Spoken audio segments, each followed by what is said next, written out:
Amém? Vamos orar, feche teus olhos. Pai, nós te damos graças nessa noite. Espírito Santo, nós te agradecemos, porque tudo o que temos e somos vem de Ti. E que nós possamos, Pai amado, simplesmente fluir nessa presença que já está neste lugar. Eu quero colocar nas Tuas mãos cada pessoa que nos acompanha através da internet agora. Senhor, toca cada pessoa em sua casa, no seu lar, nessa cidade, em outras cidades, estados e até mesmo em outras nações que estão nos acompanhando. Quero também abençoar nessa hora cada pessoa que vai assistir essa palavra, não hoje, mas quem sabe daqui a uma semana, um mês, até porque a Tua palavra é eterna e ela não se limita a um espaço de tempo, e quando quer que alguém venha ouvir, possa ser ministrado da mesma forma de hoje. Pai amado, nós queremos levar cativo todo o espírito nesse lugar ao Teu senhorio. Paralisamos agora, Pai amado, toda frieza, todo julgamento da alma, toda inquietude, toda preocupação, tudo que muitas vezes vem para roubar a Tua palavra. E eu quero profetizar que cada pessoa nesse momento, cada coração, cada alma se torna uma terra arada, fértil e preparada para a semente da Tua palavra. Senhor, em nome de Jesus, que a revelação do Teu Espírito, a verdade de quem Tu és, que se revela através da palavra, se torne viva nessa noite. Desconstrói toda a ignorância das trevas, dissipa através da luz da Tua palavra. E nós nos rendemos diante de Ti, em nome de Jesus. Amém? Vamos falar nessa noite a respeito do mistério da igreja. Repita comigo, o mistério da igreja. A carta aos Hebreus diz que a igreja é um dos maiores mistérios de Deus revelado sobre a face da terra. Gerações, séculos, pessoas esperaram por ver qual era esse projeto de Deus que um dia se consumaria, chamado igreja. Homens e mulheres sonharam e entenderam o que seria esse projeto misterioso, místico. O projeto, o ápice do projeto de Deus chamado igreja. E nós vamos falar nessa noite a respeito do mistério do que é a igreja. E eu acho extremamente relevante nós entendermos isso em dias onde há um clamor na sociedade por respostas. Eu creio que vocês estão acompanhando os noticiários. Essa semana Donald Trump foi eleito presidente dos Estados Unidos. No mesmo período em que no Brasil, em São Paulo, é eleito Dória, um empresário que jamais teve nenhuma participação em contexto político. No mesmo momento em que na Argentina é eleito Macri. No mesmo momento que no Rio de Janeiro é eleito Crivella. E nós estamos vendo que isso tudo aponta para algo. A sociedade clama por algo diferente. É como se as pessoas estivessem cansadas daquilo que estão vendo. Há um desconforto, há uma insatisfação no ar. Eu não sei se você percebe, mas como igreja apostólica e profética, nós precisamos ter os nossos olhos abertos para entender o contexto dessa geração. Porque a resposta para essa geração está na igreja.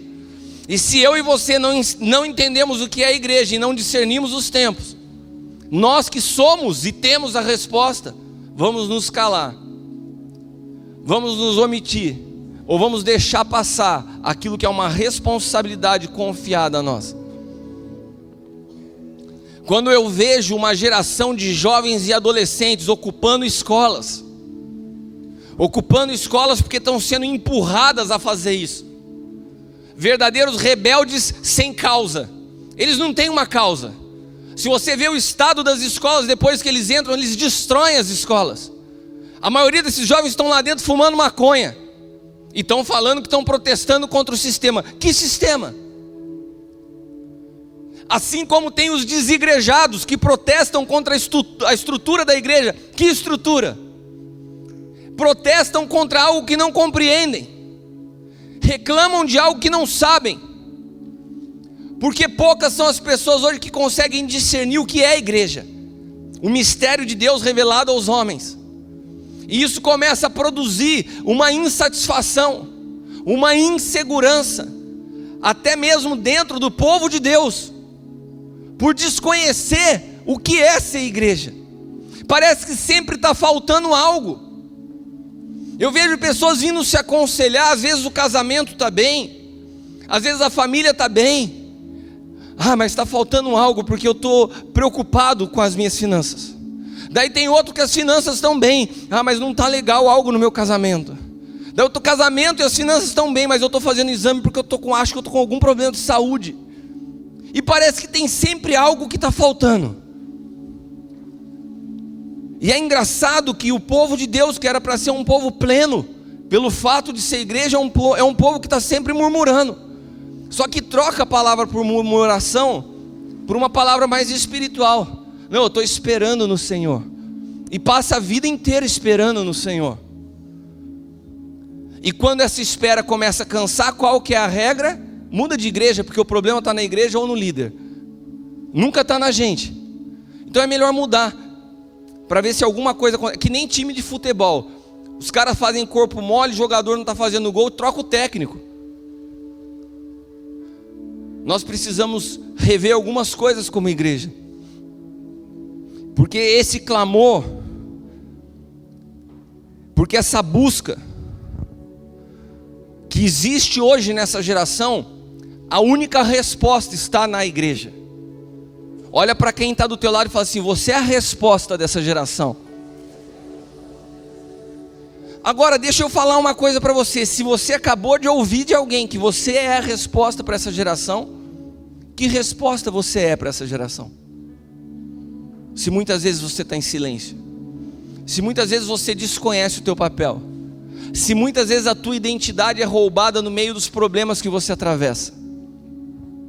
Eu não vejo isso na história da igreja. Eu não vejo isso na vida dos apóstolos quando são perseguidos, eles passarem por crises de identidade e falam assim: eu acho que eu vou parar de anunciar o evangelho porque está dando tudo errado na minha vida. Mas na igreja hoje a gente vê, quando as coisas vão mal, quando as coisas não saem como a gente gostaria, quando os nossos anseios não são atendidos, a gente diminui o ritmo.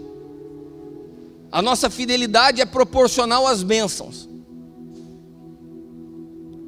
porque nós não entendemos a base do que é essa reunião aqui. E quando nós não entendemos o que nós fazemos quando nós estamos reunidos, o resultado é que quando nós não estamos reunidos, nós continuamos não fazendo nada, porque a gente desconhece o fato do que é estar em corpo. E hoje, infelizmente, o desconhecimento do corpo, que Paulo alerta de uma forma veemente, principalmente quando ele fala da ceia, se você não discerne o corpo e o sangue, Paulo alerta sobre a preocupação da gente entender o que é ser igreja. Quando nós não entendemos isso, nós começamos a ver ajuntamento de pessoas sem um propósito em Deus. Nós estamos vendo ser chamados de igreja galpões de verdadeiros shows musicais. E às vezes uma geração que se habitua a ouvir boa música, com letras que não são mundanas, mas acabam tendo disputa entre pessoas como se alguns irmãos são vistos como concorrentes. O espírito do mundo empresarial parece que entra na igreja, porque eu não sei discernir o que é igreja. Então, como eu não sei o que é ser igreja, ao invés de olhar um irmão como um irmão, eu vejo como um concorrente. E pastores que são colocados para cuidar de filhos que não são seus, são do Senhor, tomam como se fosse um rebanho pessoal. E o maior medo do pastor não é o diabo, mas é outro pastor que possa levar a sua ovelha. Por quê? Porque nós não discernimos o que é ser igreja. Nós não entendemos o que é ser igreja. E a Bíblia usa diversas metáforas para explicar a natureza e a função da igreja. Olha os nomes que a Bíblia dá à igreja: corpo de Cristo, cidade do Deus vivente, nação santa, exército, família, o monte Sião, a esposa, a noiva. São todos figuras de linguagem para poder se entender qual é o papel e a função da igreja. Eu gosto muito de quando a igreja é apontada por Deus como esposa, porque se tem um relacionamento que torna claro qual é o nosso papel, é o relacionamento conjugal. Agora, o grande problema é que nós não temos hoje, nós carecemos de referência até mesmo no que é matrimônio. E se nós não entendemos o que é matrimônio, nós não conseguimos entender a relação do esposo com a sua esposa. Do mesmo jeito, porque que essa geração órfã, o maior número de pessoas na história da humanidade que não tem o nome do pai na sua carteira de identidade, você sabia? É essa geração. Uma geração órfã. Como que uma geração órfã vai entender um Deus que se apresenta como Pai? Um Deus que entregou à igreja o Espírito que clama, Abba, Pai. Um Deus que resolveu se relacionar conosco como filhos. Mas você tem uma carência de identidade de pai. E como você vai conhecer Deus como Pai? Se o teu pai não foi presente na tua vida quando os problemas surgem, você acha que Deus também é ausente. Se o teu pai era agressivo, você acha que quando as coisas deram errado na sua vida, você vai receber uma punição. O que eu estou passando hoje é quase que um karma pelo erro que cometi. Por quê? Porque você vivenciou isso com seu pai. E essas distorções que começam dentro da família nos fazem desconhecer completamente o entendimento do que é ser igreja. Jovens e adolescentes hoje, e eu me preocupo pra caramba com essa geração, que consigam entender o que é ser igreja, que consigam discernir que a igreja não é um movimento. Eu não sei como essa geração foi parar no meio de tanta música. Eu não vejo na Bíblia as reuniões terem tanto espaço para música e tão pouco espaço para a palavra. Eu não vejo na Bíblia os músicos tomarem o microfone e se transformarem em referenciais de uma geração. Mas nessa geração eles estão se transformando. Basta que eles façam sucesso e vendam muitos discos. E a voz de apóstolos e profetas são colocadas em segundo plano, para que os músicos que vendem possam ser ouvidos. Infelizmente, nós temos visto verdadeiros organizadores de reunião, mas desconhecedores da verdade presente. Porque qualquer pessoa que estude a palavra pode aprender a palavra através do seu conhecimento. E através do seu conhecimento você pode entender os fatos históricos que aconteceram no passado. E você pode até ter uma noção ou um vislumbre do que vai acontecer no futuro.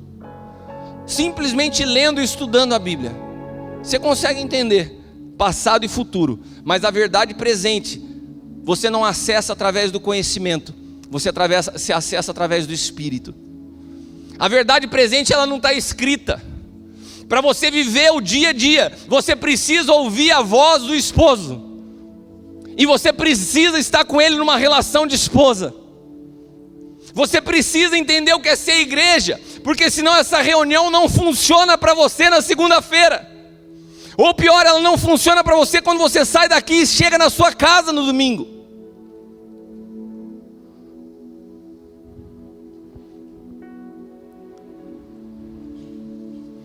Eu queria te convidar a abrir a sua Bíblia na carta de Paulo aos Efésios, capítulo 1.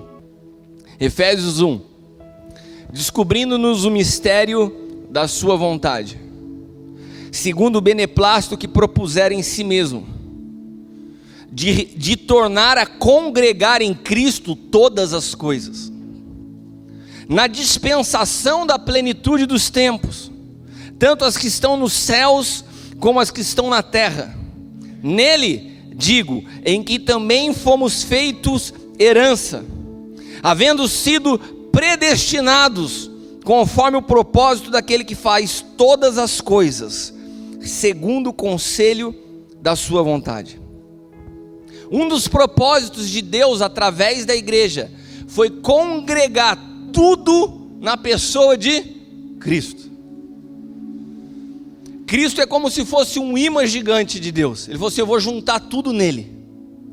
Tudo é por Ele, tudo é através dele. Ele é a razão de ser. Eu vou congregar tudo em Cristo. Toda a vida, todos os governos, todas as respostas devem fluir de Cristo. E qual é o corpo de Cristo sobre a face da terra? É a igreja. Se todas as respostas, se tudo que Deus vê sobre a face da terra está congregado, está inserido em Cristo, a única resposta para todo esse clamor da sociedade não está na nova eleição presidencial nos Estados Unidos, não está em sair nas ruas e ocupar escolas. Isso está, toda a resposta para isso está em Cristo. E a única coisa que Deus vê como representante legal sobre a face da terra para manifestar essa verdade é a igreja. Olha para quem está do teu lado e fala assim: é nossa responsabilidade.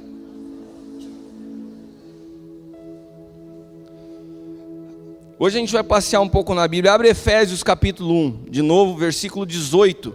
Já está aberto, né? Versículo 18 ao 23. Olha para quem está do teu lado e fala assim: Deus precisa abrir os seus olhos espirituais.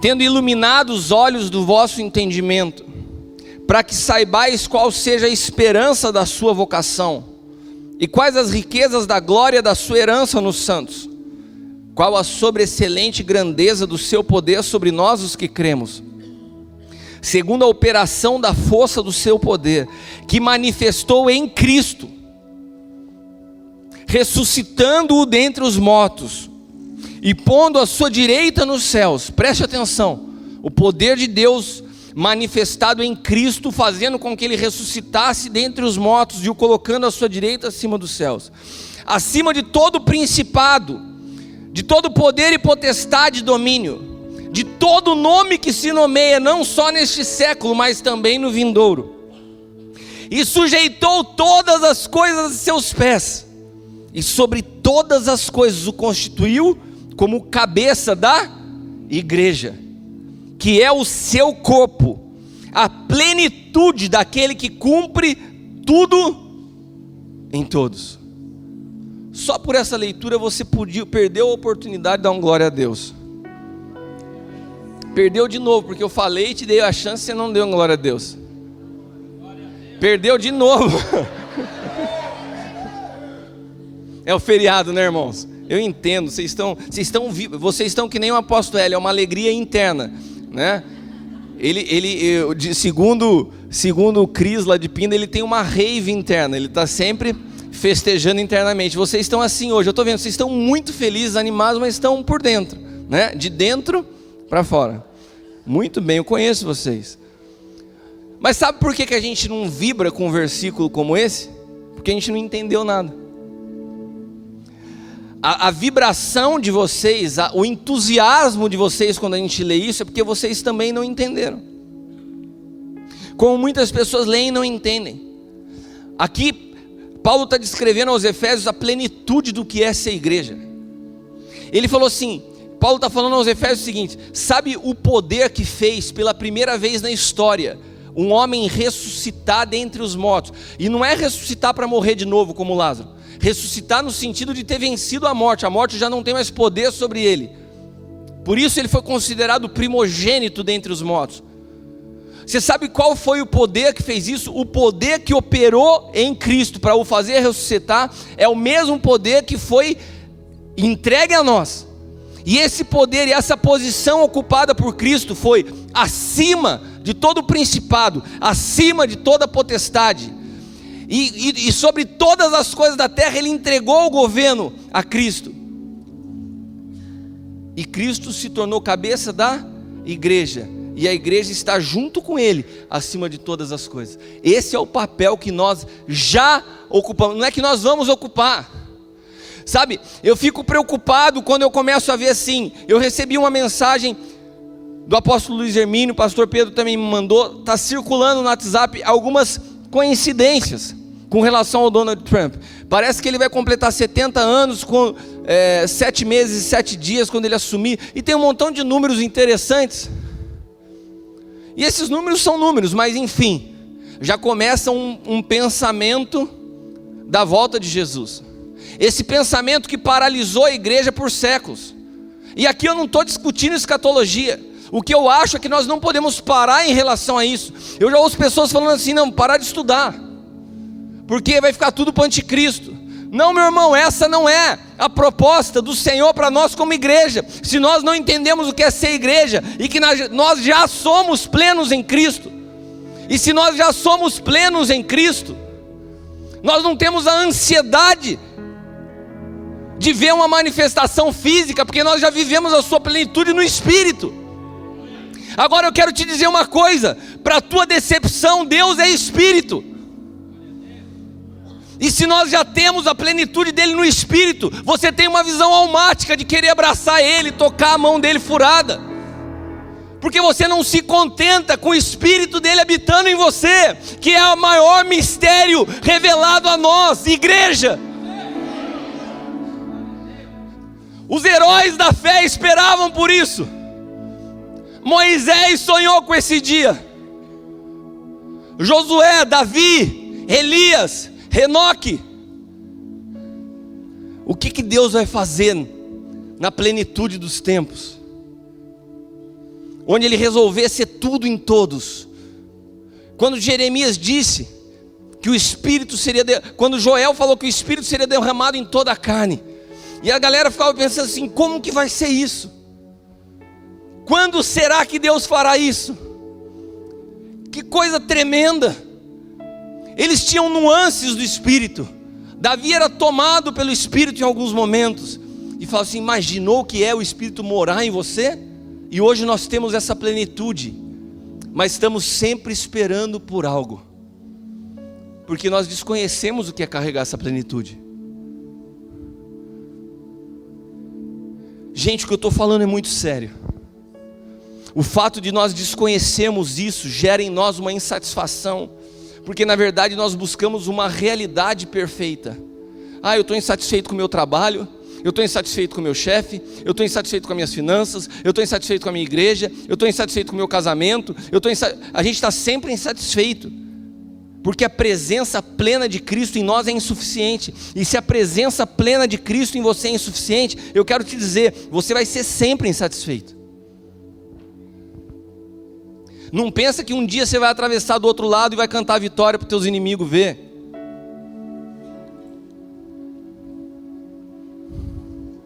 Todas as coisas estão sujeitas à igreja.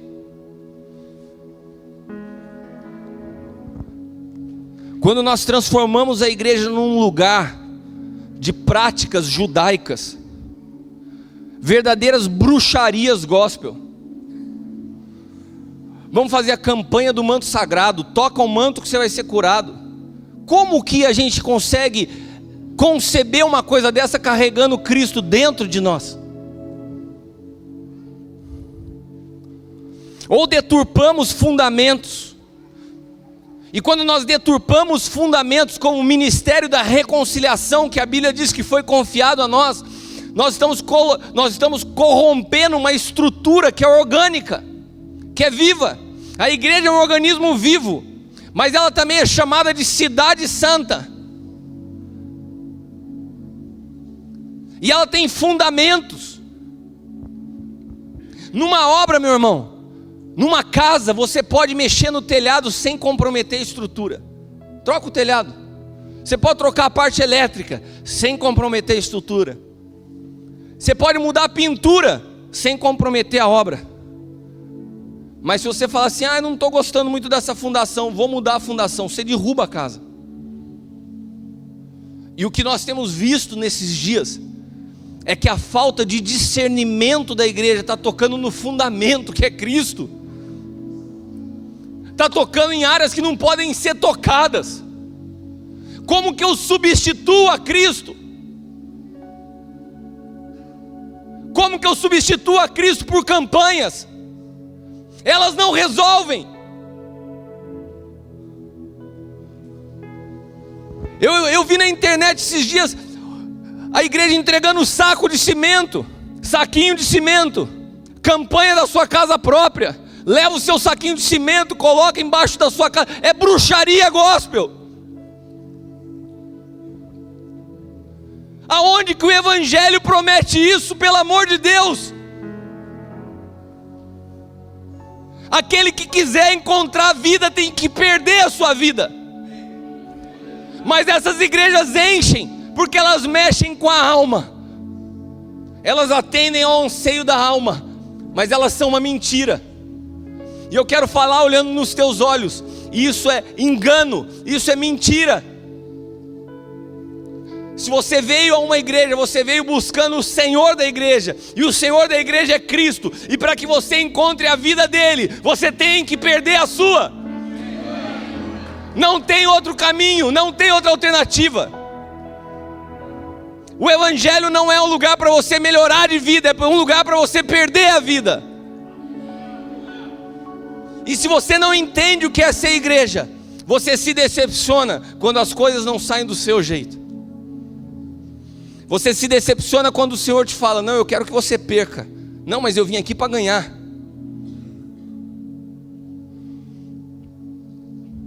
O fundamento da igreja é Cristo, o maior mistério aguardado como resposta de Deus à humanidade, e infelizmente subestimado pela religião, porque a religião ela busca entreter seus espectadores com palavras que façam sentido, e muitas vezes a fé não vai fazer sentido, e muitas vezes você não vai ter respostas para as situações que você vai passar na vida, mas a religião ela procura trazer resposta, porque ela tem que entreter os seus espectadores, tem que responder aos anseios da alma. E essas mesmas religiões que trazem essas respostas estão destruindo seus pastores e seus líderes, porque eles sabem que vivem uma mentira, eles sabem que vivem uma farsa, porque ensinam um evangelho que não funciona nas suas próprias vidas. Eu tenho cuidado de pastores todos os dias, homens doentes, homens sofrendo por causa de uma estrutura mentirosa. Nós precisamos expor nossa nudez se nós queremos ser curados.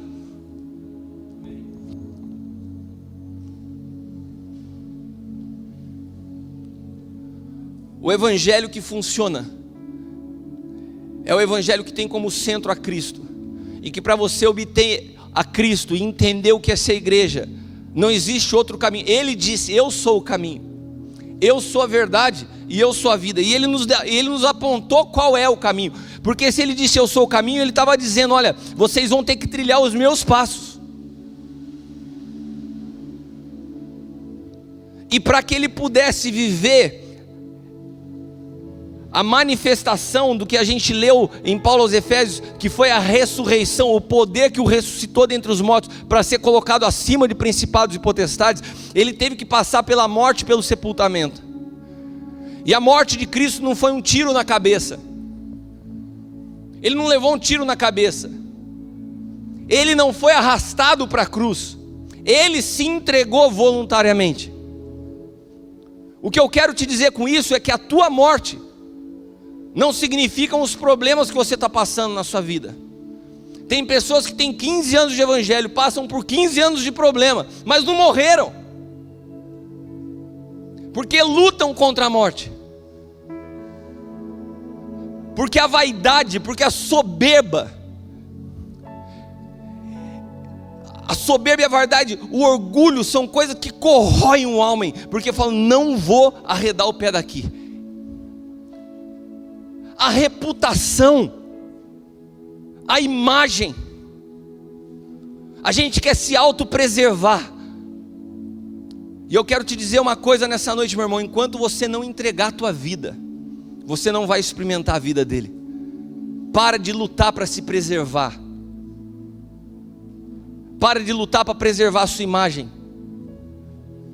Um dos papéis da igreja, Deus nos criou para manifestar a sua imagem, e para que ele manifeste a sua imagem, a tua imagem tem que sair de cena. E para a tua imagem sair de cena existe uma fase que se chama sepultamento, que significa apartar da vista. Quando você é sepultado, acabou.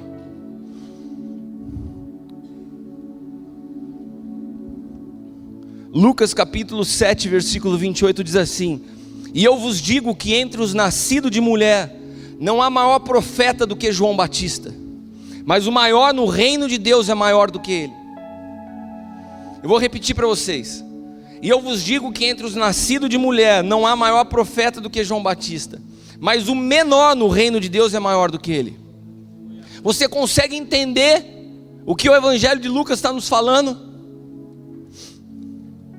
Dentre os nascidos de mulher, até João, a palavra diz que João foi considerado o maior, mas o menor no reino é maior do que João. Por quê? Porque até João Batista, nenhum homem tinha experimentado o que é transportar o Espírito de Cristo dentro de si. E no reino de Deus, o menorzinho dessa casa tem o Espírito Santo habitando dentro de você. Você é maior. Olha o que a Bíblia fala: você é maior que Moisés, que Josué, que Davi, que Elias. Você carrega o Espírito do Cristo ressuscitado em você. Mas isso não nos basta. Teve meia dúzia de aleluia, glória a Deus dos crentes aqui. Mas se eu falasse, meu irmão, e nessa noite por você ter o Espírito do Cristo ressuscitado, amanhã sua conta bancária vai estar cheia. Daí ficava todo mundo de pé. Daí vinham me abraçar correndo, falar: essa palavra foi para mim, apóstolo. É nós. Agora quando eu falo assim, não, o Espírito de Cristo habita em você, daí tem meia dúzia de aleluia. Para a gente não é suficiente, cara. A gente não entende que isso é o maior mistério revelado de todos os tempos, ser igreja. Sabe por que isso não nos preenche? Porque na verdade isso nos frustra. Porque nós fomos ensinados durante toda a nossa vida o evangelho triunfalista. Você tem que ter, você tem que aparecer. E eu não estou te dizendo que isso te aponta para um lugar só de tragédia, de destruição. Não, não. Existem inúmeras promessas de bênção na nossa vida, mas elas são só uma consequência. O problema é quando ela se torna o teu alvo. A palavra de Deus diz que quando nós buscamos o reino, Mateus capítulo 6, se nós buscamos o reino de Deus e a sua justiça em primeiro lugar, todas as outras coisas são acrescentadas. E eu te pergunto, a cada um de nós que estamos aqui, nós temos vivido o acréscimo de Deus em todas as coisas? É porque de fato o reino ainda não é o primeiro lugar. E o primeiro lugar aqui não tem sentido de hierarquia. O primeiro lugar dá um sentido de inteireza de tudo. Nós precisamos entender um pouco vamos ler junto a história dos heróis da fé. Hebreus capítulo 11, abra sua Bíblia em Hebreus 11, 33.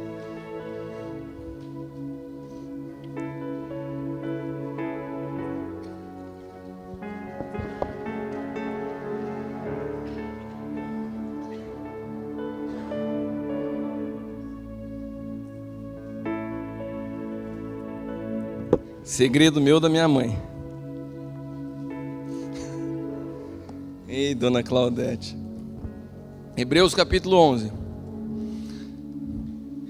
Os quais pela fé venceram reinos, praticaram justiça, alcançaram promessas, fecharam as bocas dos leões, apagaram a força do fogo, escaparam do fio da espada, da fraqueza tiraram forças, na batalha se esforçaram, puseram em fuga os exércitos estranhos. As mulheres receberam pela ressurreição os seus mortos. Você imagina as mulheres recebendo o corpo. Leila, eu vou lá na Venezuela ministrar lá e volto, daí só volta o corpo no caixão. Era o que acontecia. A gente tem um medo. Ai, misericórdia, irmão, não fala isso. Bate na boca, bate na madeira 3 vezes. uma igreja que tem medo da morte, porque não entende o que é morte. Eu quero te dizer uma coisa, sabe como que nasceu a igreja? A igreja nasceu na morte. Como que pode nascer na morte? Se você não entender que a morte e o nascimento, elas caminham juntos, você sempre vai ter a visão da morte como algo ruim. Ai, esse cara só fala de morte agora. Ai, meu Deus, eu quero ouvir outra coisa, porque é morte.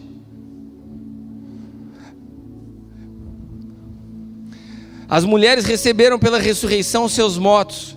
Uns foram torturados, não aceitando seu livramento, para alcançarem uma melhor ressurreição. Outros experimentaram escárnios, açoites e até cadeias e prisões. Apedrejados, cerrados, tentados, mortos ao fio da espada.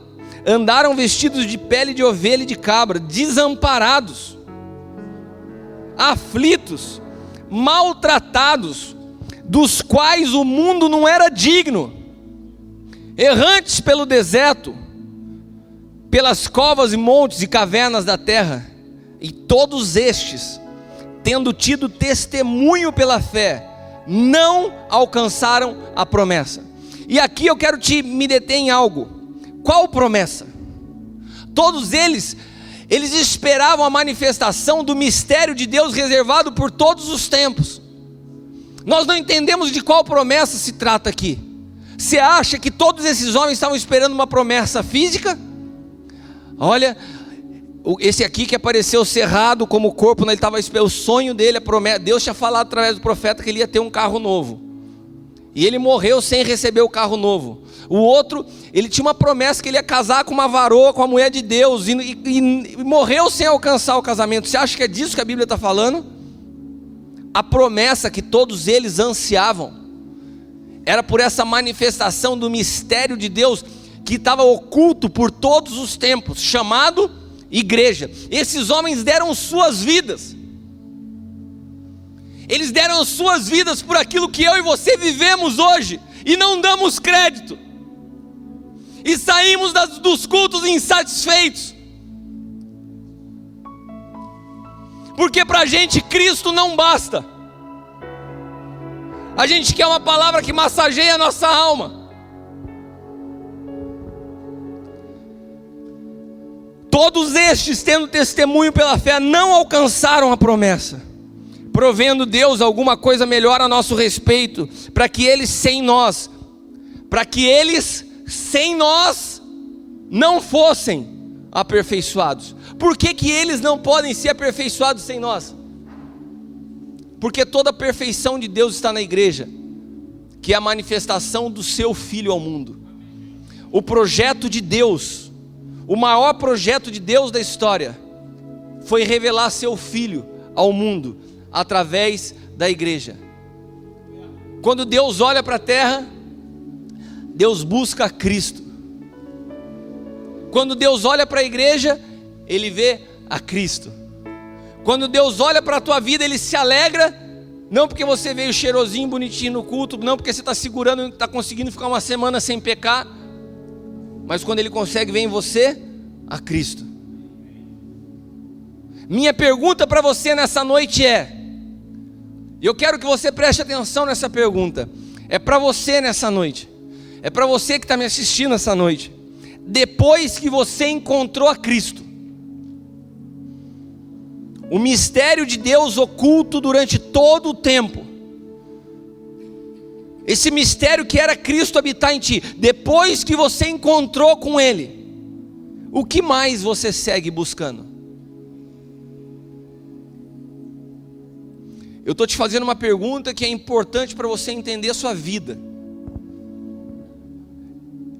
Eu posso crer que nessa noite todos que estão aqui tiveram uma experiência com Cristo.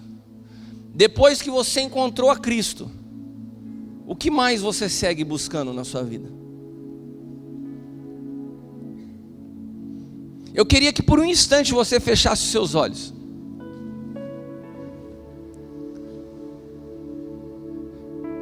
Pense por um instante, o que você tem buscado? Por que você tem corrido tanto? Por que você anda tão agitado? Quais são suas angústias? Quais são suas expectativas? Depois que você encontrou a Cristo, por que você segue ainda vazio? Por que nós vemos tantas pessoas aflitas dentro da igreja? Por que tantas pessoas infelizes? Por que tanta contenda entre irmãos? Por que a busca desenfreada por dinheiro?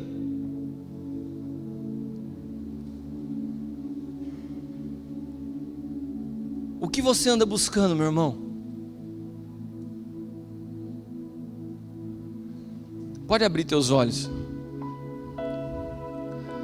Existe uma chave, existe uma lei que rege todo o universo. Se nós fôssemos descrever uma nota musical que toca em todo o universo, essa nota musical que toca todo o universo, que é a base de toda a Bíblia, é a nota do 1. Você sabe o que significa a palavra universo? Universo significa trazer tudo ao 1. Quem é o 1?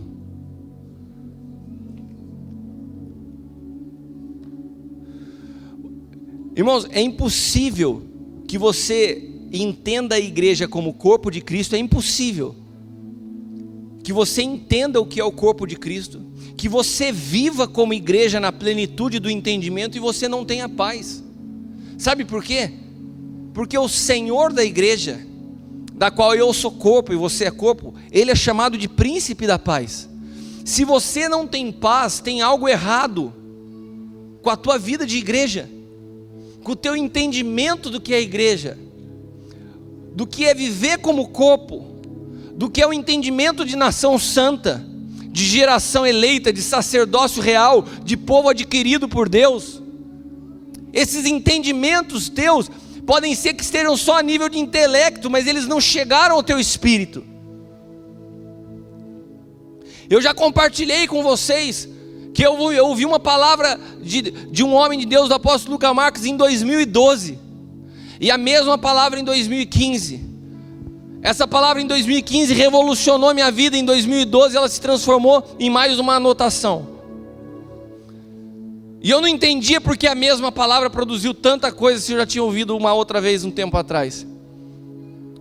E o Senhor me falou: você ainda não havia sido ferido. A minha vida não fluía sobre a tua vida. Você recebia aqui, ó. Tem pessoas que estão sentadas aqui e tentam entender tudo aqui. Só que chega um momento na nossa vida que a nossa compreensão limitada não vai ter resposta.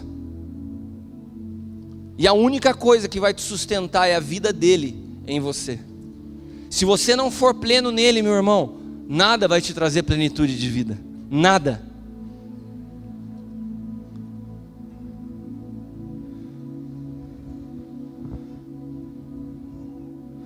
Nós temos visto muitas instituições amontoarem pessoas em seus formatos pessoais, mas não manifestam a Cristo. Nós recebemos o presente de viver o maior projeto de toda a história. Nós recebemos o presente de Deus de viver um dos tempos mais emocionantes da história. E se você não vive o presente que Deus te deu, sabe qual a palavra que Deus usa para isso? Profanação. Preste atenção. A nossa ignorância, ou a nossa falta de credibilidade diante do presente que Deus nos deu, ou a nossa falta de gratidão, ou de busca, ou de entender o que é ser igreja, e nós não sermos plenamente satisfeitos nisso, isso não é algo simples. Isso é algo que para Deus cheira profanação. Hebreus 12:16 diz assim: e ninguém seja devasso ou profano, como Esaú, que por uma refeição vendeu o seu direito de primogenitura. Esaú, ele tinha um direito. Qual era o direito de Esaú? Por ser o primogênito, ele tinha uma porção dobrada da herança. Era um direito estabelecido pela lei de Deus. Deus estabeleceu isso aos primogênitos. E ele vendeu algo que era direito seu. Não parece algo meio sem sentido? Se era dele, ele não poderia vender? Você está aqui comigo? Deus deu algo a Esaú. Deus deu um direito a Esaú. Se era um direito dele, ele não poderia vender?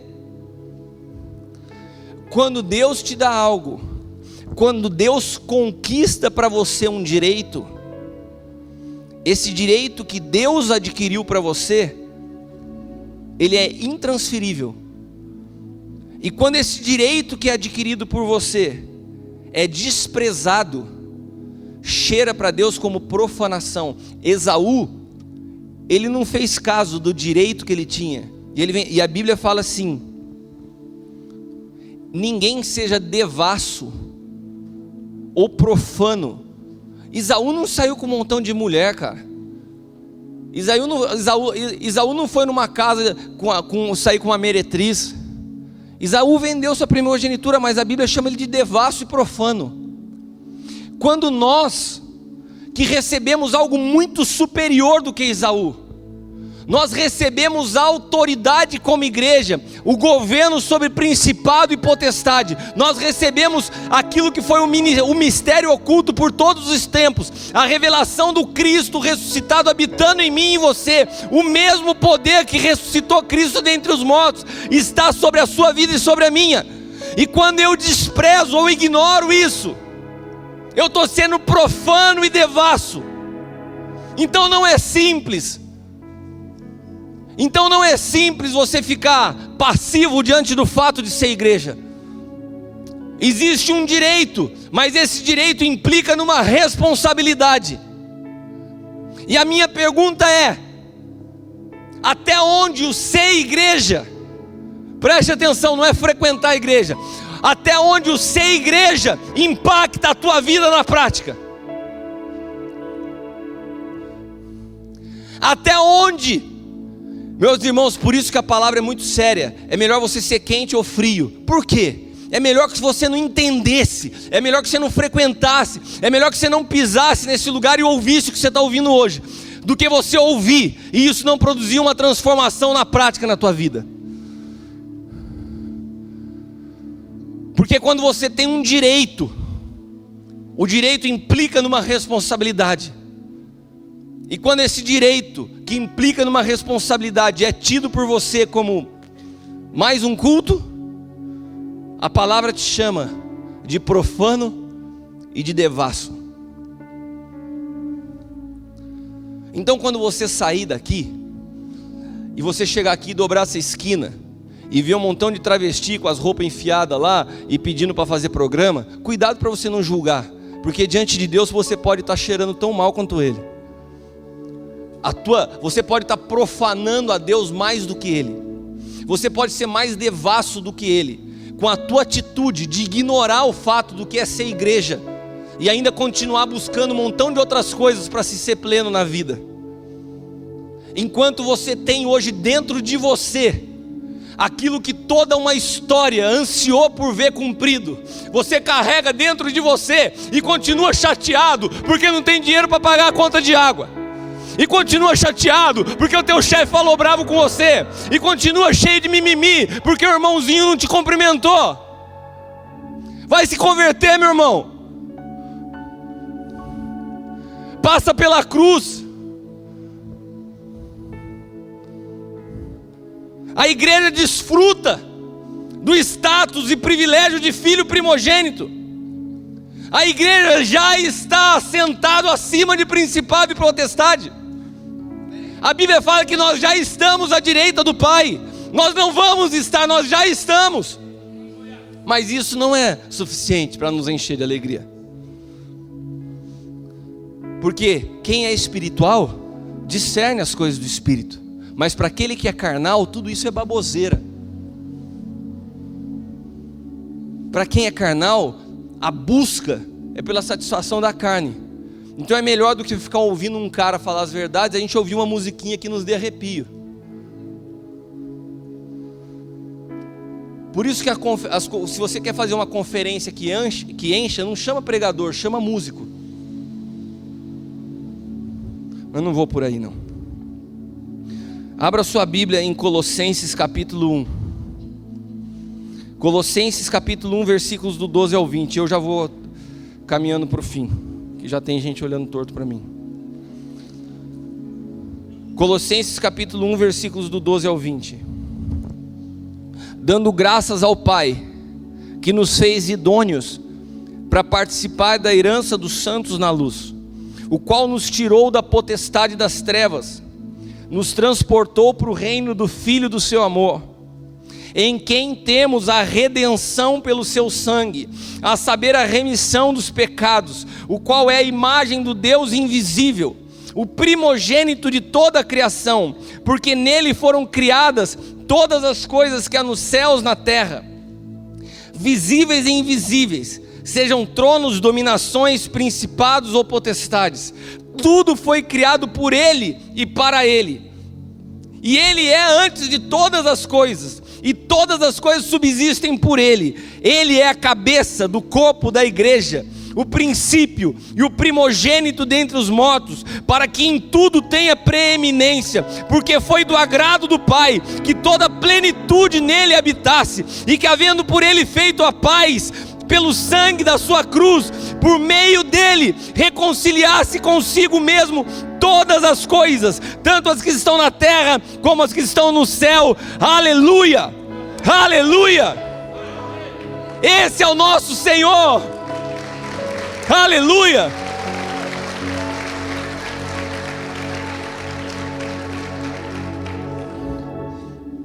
E esse Senhor, o Cristo, Ele disse em João 10:30: eu e o Pai somos um. Em João 17, quando Jesus ora, Ele fala: Senhor, eu não os peço que o tirem do mundo, mas que eles sejam um. Que eles sejam um em mim, como eu sou um em ti, para que o mundo creia que tu me enviaste, que eles sejam perfeitos no um. A perfeição da igreja está no fato de que nós não temos mais as nossas vontades próprias. Não se trata mais do pensamento do santo ou do meu pensamento. Não se trata mais do que da opinião do Elionai ou da minha opinião. Importa que a mente de Cristo seja formada e Ele seja tudo em todos. Uma igreja que vive o reino de Deus, que entende a unicidade. Ela não tem competição entre irmãos. A competição só existe fora do um. Porque fora do um, o que importa sou eu. Mas no um, acaba a minha vida para que Ele se manifeste. Isso é completamente de estar unido. A unidade, ela dá uma aparência de uniformidade. Todo mundo igual, nós somos da mesma tribo, mas nós não somos um. A igreja apostólica é uma igreja centralizada em Cristo.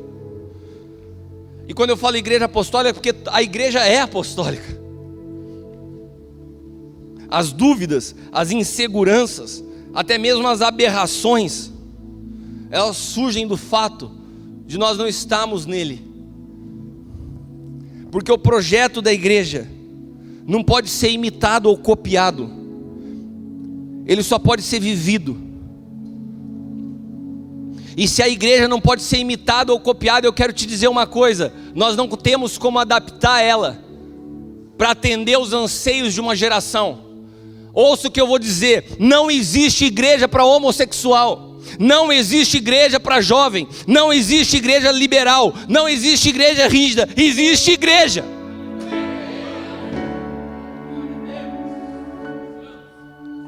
Existe igreja, é única.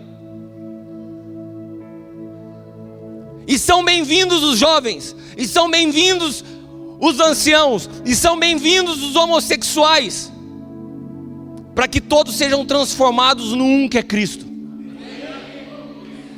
Não há mais homem, não há mulher, não há grego nem judeu, não há velho nem novo, mas nós temos que ser um nele. E quando eu sou um nele, eu perco a minha vida.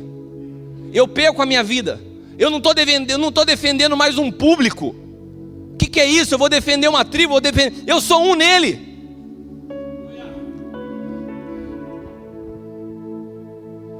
Se coloque de pé.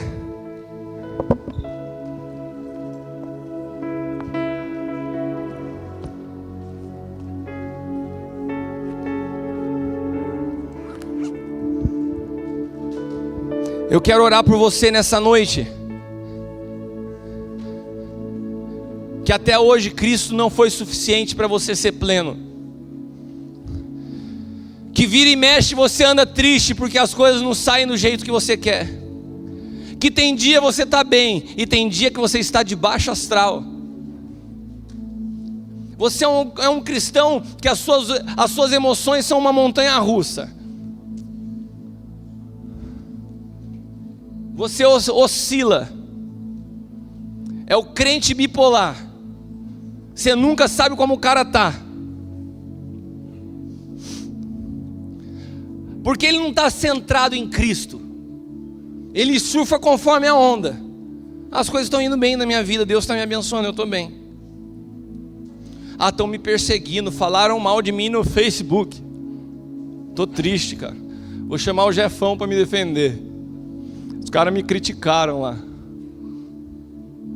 Estou nem aí, cara. Não se trata mais de mim. Nessa noite há pessoas que precisam morrer para experimentar a vida. Nessa noite há pessoas que precisam falar assim: Senhor, revela esse mistério do que é ser igreja no meu espírito, que essa palavra penetre o meu espírito, para que eu de fato possa viver a plenitude do que é ser igreja. Cara, é a coisa mais tremenda que pode. A maior busca de uma pessoa na face da terra tem que acabar quando ela se encontra com a realidade do que é ser igreja. Agora, se você se encontrou com Cristo, se você se tornou corpo de Cristo e ainda segue buscando um montão de coisa para te preencher, tem algo errado com você. Você se encontrou, eu tenho uma triste notícia, você se encontrou com uma religião, mas você não conhece a Ele, porque Ele te preenche por completo, porque Ele é a nossa própria vida. Ele é mais do que suficiente. Ele é o princípio e Ele é o fim de todas as coisas. Eu não ando mais esperando as coisas acontecerem, porque eu estou naquele que é a própria eternidade e Ele habita em mim. E na ressurreição eu sou livre do medo da morte. A palavra diz: não temam aquele que pode matar o corpo, mas temam aquele que pode te lançar no inferno. Agora, se eu ressuscito com aquele que já está acima de principados e potestades, eu vou temer o quê? O que pode produzir medo na minha vida? Meu irmão, nessa noite Deus quer te libertar do medo. Deus quer te libertar da angústia. Deus quer te libertar da preocupação. Deus quer te libertar da preocupação com a opinião das pessoas. Deus quer te levar a ser um em Cristo. Deus quer te levar a entender a plenitude do que é ser igreja, o mistério oculto por todos os séculos e revelado ao homem através de Cristo. Se você quer isso sobre a sua vida, se você quer essa revelação do teu espírito, se você tem disposição de voluntariamente entregar a sua vida por aquilo que aqueles heróis da fé, que foram cerrados, massacrados, não conseguiram alcançar, mas que hoje está disponível para mim e para você, não seja profano ou devasso, mas assuma a tua responsabilidade como igreja, de manifestar a Cristo e parar de mimimi.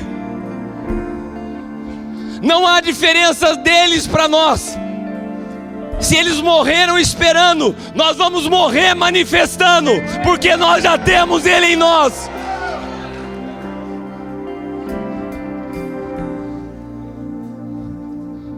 Se você entende que isso é com você, sai do seu lugar e vem aqui à frente.